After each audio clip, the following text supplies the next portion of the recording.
নমস্কার, পল্লবীর রান্নাঘরে আপনাদের সবাইকে জানাই সাদর আমন্ত্রণ। আশা করি আপনারা সবাই ভালো আছেন। আজ আমি আপনাদের সাথে ব্রোকলির একটি হেলদি রেসিপি শেয়ার করতে যাচ্ছি। রেসিপিটি তৈরি করতে সময় খুবই কম লাগে এবং এটি পুষ্টিগুণে সমৃদ্ধ। ব্রোকলির গুণ সম্পর্কে আপনারা সবাই জানেন। এটি আপনারা বিকেলে স্ন্যাক্স কিংবা রাতের ডিনার হিসাবে পরিবেশন করতে পারেন। এই রেসিপিটি করার জন্য প্রথমে আমি ব্রোকলিগুলোকে এরকম ছোট ছোট করে কেটে নিচ্ছি। আপনারা চাইলে বড় করে কাটতে পারেন। কাটার পরে ব্রোকলিগুলো আমি ভালো করে ধুয়ে নেব। আপনারা চাইলে ডাঁটাগুলোও দিতে পারেন।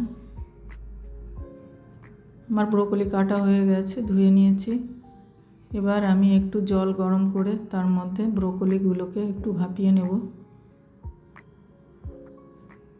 খুব বেশি সময় জাল দেব না, ব্রোকলি গলতে সময় লাগে না।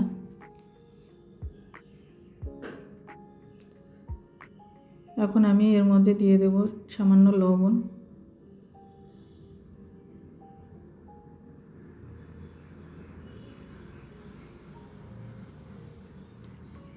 সিদ্ধ করা এই জলটা আমি ফেলে দেব না, এটি আমি ছেঁকে রেখে দেব। এদিকে ফ্রাই প্যান গরম করা হয়ে গেছে, দিয়ে দিচ্ছি বাটার আর দিয়ে দিচ্ছি রসুন কুচনো। রসুনগুলো খুব বেশি ফ্রাই করব না।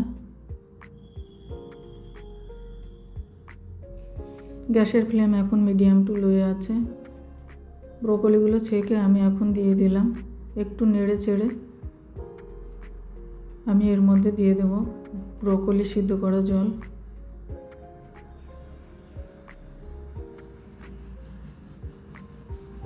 এটাকে আপনারা ব্রোকলির স্যুপও বলতে পারেন।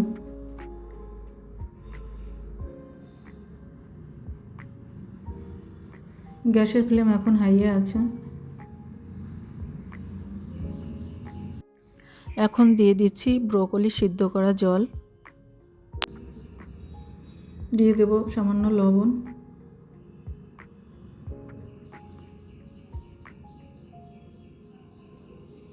এদিকে আমি একটা কাপে কর্নফ্লাওয়ার 2 চামচ নিয়ে নিলাম আর নর্মাল জল দিয়ে কর্নফ্লাওয়ারটি গুলে নিচ্ছি।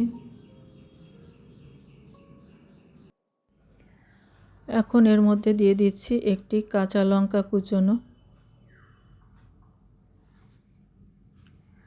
ব্রোকলি কখনো ওভারকুক করতে নেই, তাহলে এর কালারটি নষ্ট হয়ে যায়। এখন দিয়ে দেব কর্নফ্লাওয়ার গোলা জলটা দিয়ে নেড়ে চেড়ে নিতে হবে।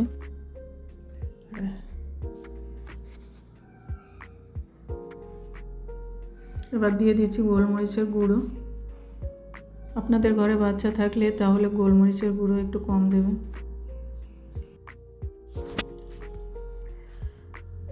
এটি একটি হেলদি রেসিপি, রাতে আপনারা ডিনার হিসেবে এটি পরিবেশন করতে পারেন। এটি পুষ্টিগুণে সমৃদ্ধ।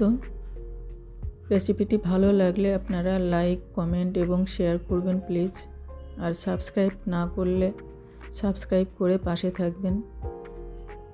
এটি পরিবেশনের সময় লেবুর রস দিয়ে পরিবেশন করবেন। এটি অসাধারণ টেস্টি হয়। আজ এ পর্যন্ত। আপনারা ভালো থাকবেন, সুস্থ থাকবেন। আবার দেখা হবে নতুন কোনো রেসিপির সাথে। ধন্যবাদ সবাইকে।